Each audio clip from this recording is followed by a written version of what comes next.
సర్పదోషం రాలేదు. కానీ సుగ్రీవుడు బ్రతికున్నాడని తెలిసి తరిమి కొట్టి సుగ్రీవుడి భార్య రుమని తన భార్యగా అనుభవించాడు వాలి. కాబట్టి ధర్మం తప్పాడు. ధర్మం తప్పిన వాడితో స్నేహం చేసుకుని నా భార్యను నేను తెచ్చుకోను. ధర్మంలో ఉన్నవాడితో స్నేహం చేసుకుని కష్టపడైనా నా భార్యను తెచ్చుకుంటాను. ఈ అకుంఠిత దీక్షతో నిలబడ్డాడు కాబట్టి సుందరకాండ యుద్ధకాండ వచ్చాయి. లేకపోతే అసలు రాముడు ధర్మాత్ముడు కాకపోతే సుందరకాండే లేదు. సుందరకాండ ఉంది అంటే, సుందరకాండ ఉంటే కదా యుద్ధకాండ ఉండడం. కాబట్టి అసలు సుందరకాండ ఉంది అంటే రాముడి ధర్మం. రాముడంత ధర్మాత్ముడు కానీ సీతమ్మ ధర్మాత్మురాలు కాదనుకోండి, అసలు రామ కథకు అంతమే లేదు. ఇంకా రాముడికి ఆలయము లేదు, రాముడి కథ లేదు. ఎందుకని అంటే అసలు నా నోటితో అలా ఉచ్చరించడం కూడా నాకు ఇష్టం లేదు.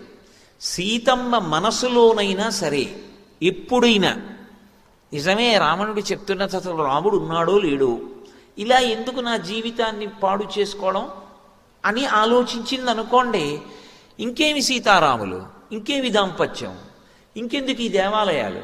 త్రేతాయుగం అయిపోయిన తర్వాత, ద్వాపరయుగం అయిపోయిన తర్వాత కలియుగంలో కూడా ఇంత కీర్తే. ఎక్కడైనా వామనమూర్తి లక్ష్మీదేవి దేవాలయం ఉందనుకోండి, ఆయన వామనమూర్తి దేవాలయం అదని మనకి తెలియదు అనుకోండి. ఉలగళంద పెరుమాళ్ళని కాంచీపురంలో ఉంది. అది చూస్తే మనం లక్ష్మీనారాయణుల దేవాలయం అంటాం, వామనమూర్తి గుడి అనం. ఓ మత్స్యమూర్తికి ఉంటే లక్ష్మీనారాయణుల దేవాలయం అంటాం. కానీ లక్ష్మీదేవి సీతమ్మగా, విష్ణుమూర్తే రాముడిగా వచ్చిన లక్ష్మీనారాయణుల గుడి అనం, సీతారాములనే అంటాం.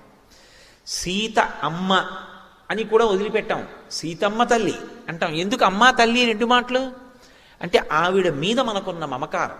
దేనివల్ల ఆ మమకారం అంటే ఆవిడ ధర్మం. ఆవిడ పతివ్రత ధర్మాన్ని అలా పాటించింది మనసులో కూడా ఎన్నడూ. అందుకే సుందరకాండలో ఆవిడే పరీక్ష పెట్టుకుంది.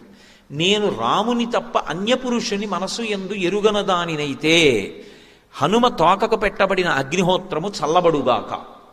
పంచభూతములలో ఒక భూతం తన యొక్క ధర్మాన్ని విడిచిపెట్టి ప్రవర్తించాలంది. అలాగే అగ్నిహోత్రం చల్లబడిపోయింది. అంటే అది సుందరకాండ. ఎవరి ధర్మాన్ని వాళ్ళు నిరూపణం చేసుకున్నారు. అనుష్ఠించిన ధర్మం రక్షించి తీరుతుంది. ధర్మం రక్షించి తీరుతుందన్న ఉత్సాహం ప్రజలలో నింపకపోతే సాహిత్యం ధర్మం పట్టుకున్నవాడు పాడైపోయిన సందర్భాల్ని చూపిస్తే అసలు లోకంలో ధర్మం ఎందుకు నిలబడుతుంది? ధర్మం పట్టుకోగలిగితే ఎప్పటికైనా నువ్వు విజేతవి. కాలమునందు నీ కీర్తి ఒకలా ఉండదు. కాలంతో సంబంధం లేకుండా శాశ్వతమైన కీర్తి గణిస్తావు. ఇది చెప్పవలసినది కావ్యం. అటువంటి రచనలు ఏ ఉంటాయో వాటికి కాలంతో సంబంధం ఉండదు. సూర్యచంద్రులు ఉన్నంత కాలం అటువంటివి బ్రతికే ఉంటాయి, మనుషుల్ని బ్రతికిస్తాయి. అందుకే రామాయణం మనుష్య జాతి ఉన్నంతకాలం చదువుకోవలసినటువంటి గ్రంథం. సుందరకాండ ఎప్పుడూ పారాయణ చెయ్యవలసినటువంటి కాండ. అందుకే ఆ తల్లి ఎంతో బాధపడింది. అంత దుఃఖంతో కూడుకున్న స్థితిలో శిశుపావృక్షం కింద కూర్చునుంది. అకస్మాత్తుగా ఆ తల్లికి ఒక విశేషమైనటువంటి విపరీతమైనటువంటి ఆలోచన వచ్చింది. ఆలోచన వస్తున్నప్పుడు ఆవిడ పడుతున్నటువంటి బాధ చేత ఆమె మనసు ఎటువంటి వ్యగ్రతని పొందిందో ఆవిష్కరించింది. ఆవిడంది, అనన్యదైవత్వమియం క్షమాచ భూమౌ చ శయ్యా నియమశ్చ ధర్మే పతివ్రతాత్వం విఫలం మమేదం కృతం కృతఘ్నేష్వివ మానుషాణం అంది. ఇది బహుగంభీరమైనటువంటి శ్లోకం. తాను అనుష్ఠించిన ధర్మంతన్ని ఏమి రక్షించింది? ధర్మానుష్ఠానం చేసిన వ్యక్తికి జీవితంలో ఈ ప్రశ్న వచ్చి తీరుతుంది. ఎప్పుడో అప్పుడు వస్తుంది. దానికే శ్రద్ధ అని పేరు. ఒరిపిడి వస్తుంది. ఇది పట్టుకోకపోయి ఉంటే నేను ఎంత సుఖపడి ఉండేవాడిని, ధర్మం వదిలి ఎంతమంది సంతోషంగా ఉన్నారు, ధర్మం పట్టుకుని నేనేం బాగుపడ్డాను, నేను కూడా వదిలి ఉండాల్సింది అనిపిస్తుంది. వదిలి ఉండాల్సింది అని అనిపించినప్పుడు కూడా వదలకుండా పట్టుకున్న ధర్మం కాపాడి తీరుతుందని పట్టుకున్న వాడెవరో వాడు శ్రద్ధావంతుడు తప్ప అప్పటికలా అనిపించిందని వదిలేస్తే అది శ్రద్ధ కాదు. అందుకే ధర్మం ఎవరు బాగా పట్టుకుంటారో వాళ్ళకే పరీక్ష వస్తుంది. ఎందుకంటే వాడే శాశ్వత కీర్తికి కారకుడు, పాత్రుడవుతాడు. అందుకే సీతమ్మ తెల్లొక మాట అంటోంది, ఈ ఒరిపిడి ఆవిడికి రావాలి, రాకపోతే కావ్యానికి అందమే ఉందండి. సీతారాముల కథ మధురాతి మధురమైన కథ, దానికి ఏ తత్వాలు చెప్పక్కర్లేదు. రామకథని రామకథగా చెప్తే చాలు. ఎన్ని మాటలు విన్నా మధురమే. మీకెవరికి రామాయణం తెలీదా? సుందరకాండలో ఏమవుతుందో మీకు తెలీదా? తెలియని వాళ్ళు ఈ సభలో ఒక్కళ్ళు లేరు. మరి ఇన్ని వేల మంది కూర్చుని నించుని పైన నిలబడి ఎందుకు ఇలా వింటున్నారు అంటే, అది వాల్మీకి మహర్షి ఇచ్చినటువంటి కావ్య సౌందర్యం. ఆ కథకి కథగా అంత అందం ఉందంతే. ఆ తల్లి ఒక మాట అంటోంది, అనన్య దైవత్వం ఇయం క్షమాచ. నా ధర్మాన్ని నేను పట్టుకున్నాను. ఏమిటి నా ధర్మం? నాకు వేరు భగవంతుడు లేడు, నాకు పరమేశ్వరుడు ఉన్నాడా లేడా వీటితో సంబంధం లేదు. నాకు కనపడుతున్న దైవం, నాకు ప్రత్యక్షంగా కనపడేటటువంటి దైవం అని, ఆయనతో ఉండడమే నాకు సమస్తమని, ఆయన లేని ఏ భోగమైనా నాకు దుఃఖమేనని, ఆయన ఉన్నది అయోధ్య అని, ఆయనతో కలిసి నేను వచ్చాను. ఆయన నుంచి విడిపడ్డాను. విడిపడినా ఆయనని మనసులో ధ్యానం చేయడం పరమేశ్వర ధ్యానమే. ఆయన రూపంలోనే పరమేశ్వరుడు నన్ను రక్షిస్తాడు తప్ప, వినా ఆయన కాకుండా భగవంతుడు వచ్చి రక్షిస్తాడని నేను అనుకోలేదు. ఆయనే వచ్చి రక్షిస్తారని రామపాదములని ఆశ్రయించాను. కాబట్టి నాకు దైవం రాముడు. నేనంత ఉపాసన చేశాను. ఈ ఉపాసన చేసినప్పుడు రాముడు వచ్చాడా లేదా కాదక్కడ ప్రాతిపదిక. భర్తని అలా ఉపాసన చేసిన పతివ్రత రక్షింపబడుతుంది. ఇది శాస్త్రము యొక్క ప్రమాణం. పతివ్రత ధర్మాన్ని ఏ స్త్రీ పాటించిందో ఆమె సూర్యచంద్రుల గతులను మార్చగలదో అనసూయమ్మ నిరూపణం చేసింది. ఈ లోకంలో సుమతి నిరూపణం చేసింది. నేను అదే పట్టుకున్నాను, అదే పతివ్రతా ధర్మం పాటించాను. భూమౌచ శయ్య, భర్త పక్కన లేడు కాబట్టి నేను మంచం మీద కూడా పడుకోలేదు, కటిక నేల మీద పడుకున్నాను. అలా పడుకోవడానికి యోగ్యం కాదు. ఎందుకంటే జనక మహారాజు గారి పుత్రి అయోనిజ, దశరథ మహారాజు గారి పెద్ద కోడలు, రామచంద్రమూర్తి ఇల్లాలు. నేను ఒక తల్పం మీద పడుకుంటానంటే అక్కడ ఇవ్వని వాళ్ళు ఎవరూ లేరు. కానీ ఆవిడ స్వచ్ఛందంగా పెట్టుకున్న నియమం చేత భూమి మీద పడుకుంది. భూమౌచ శయ్య, అది ఎక్కడ? లంకాపట్టణంలోనే అని అనుకుంటున్నారేమో.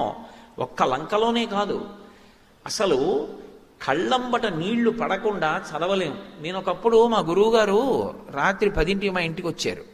ఏం చేస్తున్నావురా అన్నారు. అయోధ్యకాండ చదువుతున్నానండి అన్నాను. ఎన్నాళ్ళు అయింది మొదలుపెట్టన్నారు.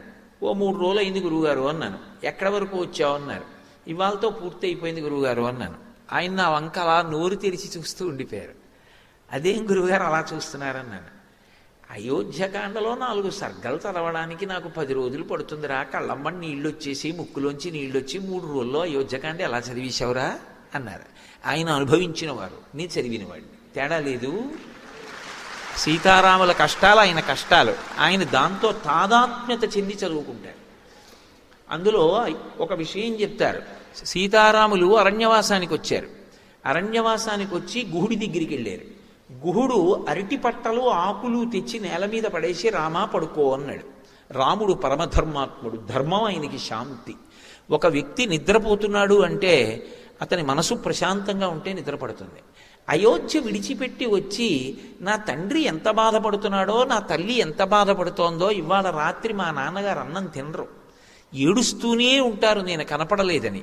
అందుకని నేను అన్నం తినలేను. మా నాన్నగారు తినలేకపోయి ఏడుస్తూ ఉంటారని గుర్తొచ్చిన నేను ఎలా అన్నం తింటాను? నాకొద్దు పళ్ళు కూడా. కానీ ధర్మం తప్పడు. ఆచమనీయం తీసుకుని పడుకుంటాను అని ఆచమనం చేసి పడుకున్నాడు. ఆయన నేల మీద పడుకున్నాడు, అరటి పట్టల మీద. చుట్టూ ఎవరున్నారు? గుహుడు, ఆటవికులు ఉన్నారు. ఆయన అంటే అలా పడుకుంటారు కానండి, నాకు అలవాట్లేదని కూడా ఆవిడ అనొచ్చు. అన్నా కూడా ఎవరు ఏమనరు. ఆయన మనసు ధర్మము చేత శాంతిగా ఉంది, నిద్రపోయాడు. ఆవిడ రామచంద్రమూర్తి యొక్క చేతిని తలగడాగా చేసుకుని, ఒక పురుషుడు పడుకోవడం వేరు, ఒక స్త్రీ ఇంతమంది ఆటవికులు చుట్టూ తిరుగుతుండగా, అందులో గుహుడిది పిచ్చి ప్రేమ, గుండ్రంగా తిరుగుతున్నారు వాళ్ళు ఎవరైనా వస్తారని. ఇంతమంది ఆటవికులు చూస్తుండగా సీతమ్మ నా స్వామి పడుకుని నిద్రపోతున్నారు, నేనెందుకు పడుకోను అని ఆయన చేతిని తలగడాగా చేసుకుని వచ్చి పడుకుంది. ఆ తర్వాత లక్ష్మణస్వామి భరతుడు వచ్చి చూశాడు.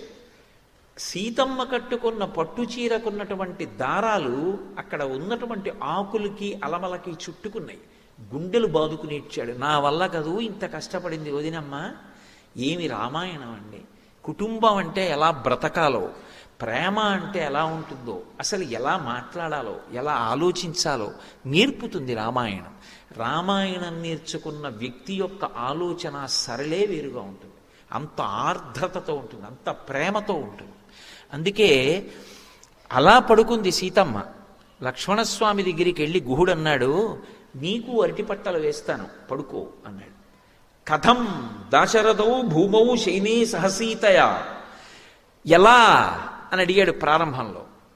లేకలేక పుట్టిన కుమారుడు, సుగుణాభిరాముడు, ఎవడు కనపడకపోతే మా తండ్రి శరీరమే వదిలేస్తాడో అటువంటి రాముడు అరణ్యవాసానికి వచ్చి కటిక నేల మీద పడుకున్నాడు, నువ్వు కొట్టి పడేసిన అరటి డప్పల మీద. నా తల్లి సీతమ్మ అయోనిజ, మహాతల్లి మా వదిన, ఇంతమంది చూస్తుండగా మా అన్నయ్య చేతిని తలగడాగా చేసుకుని నిద్రపోతోంది. మీరందరూ చూస్తున్నారు, మా వదిన అంత ధార్మికంగా నిద్రపోతోంది. ఇది చూసి నాకు అశాంతిగా ఉంది. ఇంత కష్టమా మా అన్నయ్యకి వదినకి, నాకు నిద్ర పట్టదు అని వలవలవలవలా ఏడిచాడు లక్ష్మణస్వామి. ధర్మాన్ని పట్టుకుని రాముడు నిద్రపోయాడు, ధర్మాన్ని పట్టుకుని సీతమ్మ నిద్రపోయింది.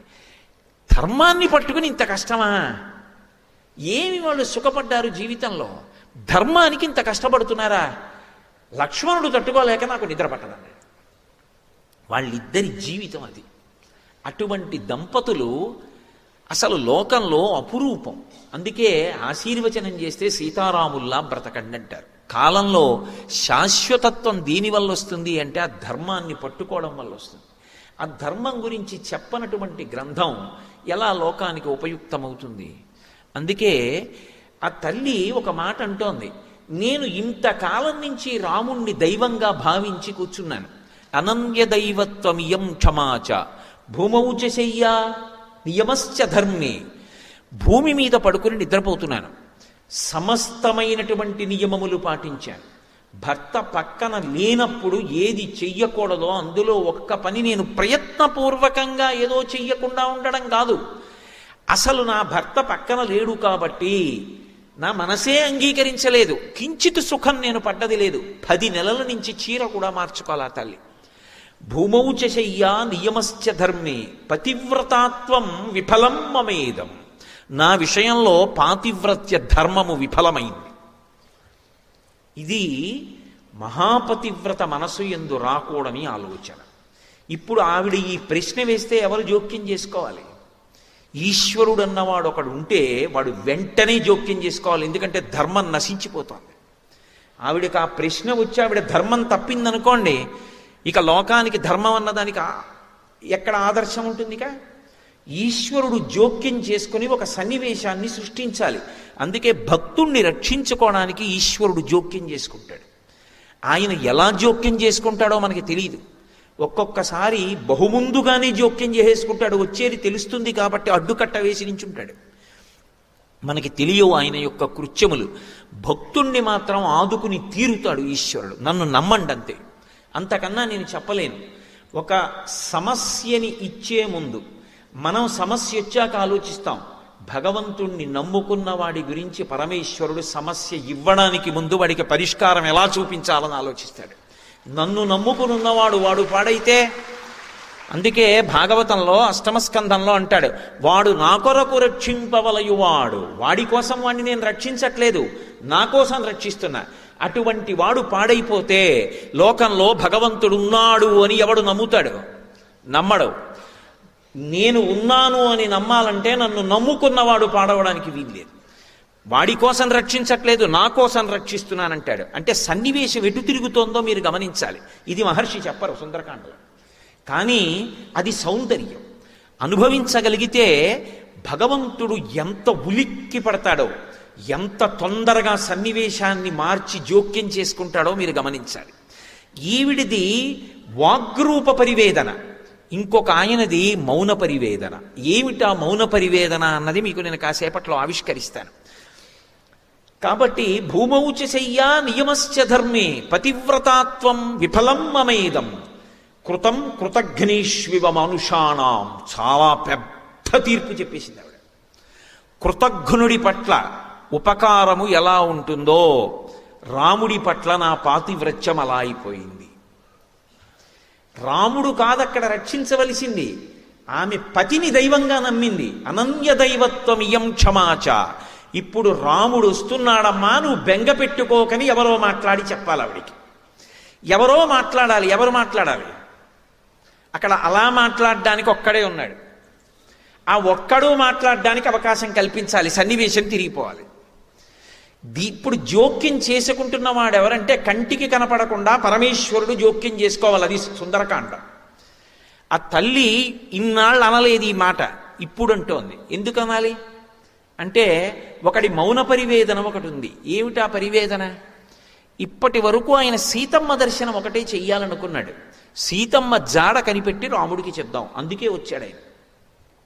కానీ ఇప్పుడు ఆయన గుండెలు అవిసిపోయి ఆవిడ కష్టం చూసి, అమ్మో ఏదో లంకలో ఉందనుకున్నాను నా తల్లి.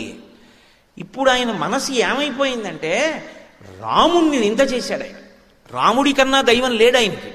ఆయన అన్నాడు, దుష్కరం కృతవాన్ రామో యయిమాం మత్తకాశినీం సీతాం వినా మహాబాహు ముహూర్తమపి జీవతి. ఇంత గొప్ప ఇల్లాలా, ఇటువంటి పాతివ్రత్యమా? 3 లోకముల ఐశ్వర్యం తక్కెట్లో ఒకెత్తు, అది ఈవిడలో 16 వంతుకు సరిపోదా? ఇంత ప్రేమైకమూర్తి, ఇంత ధర్మనిష్ట కలిగినటువంటి ఇల్లాలు ఇన్ని కష్టాల్లో ఉంటే అసలు నిద్రలా పోయాడంత ప్రశాంతంగా ఎలా ఉండగలుగుతున్నాడు? మంత్రాంగం చేసి వాలిని చంపి సుగ్రీవుణ్ణి రక్షించి పట్టాభిషేకం చేసి వానాకాలం వెళ్ళిపోయిన తర్వాత వెతుకుతానంటే గొలవ పడుకుని ఎలా ఉండగలిగాడు? అసలు వెర్రెక్కిపోవద్దు ఇటువంటి ఇల్లాలు.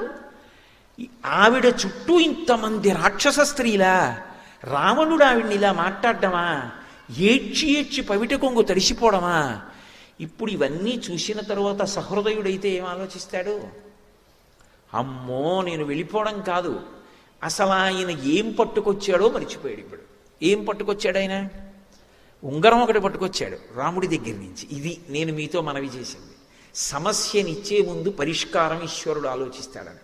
అన్ని కోట్ల మంది ఎడుతుంటే హనుమై దర్శనం చేస్తారని రాముడు ఎలా అనుకున్నాడు? బుద్ధికి ఈశ్వర ప్రచోదనం అని చెప్తేనే రామకథ బాహ్యంలో అందం. అంతేగాని రాముడు దేవుడు అంటే ఇంకా రామకథ ఎందుకు?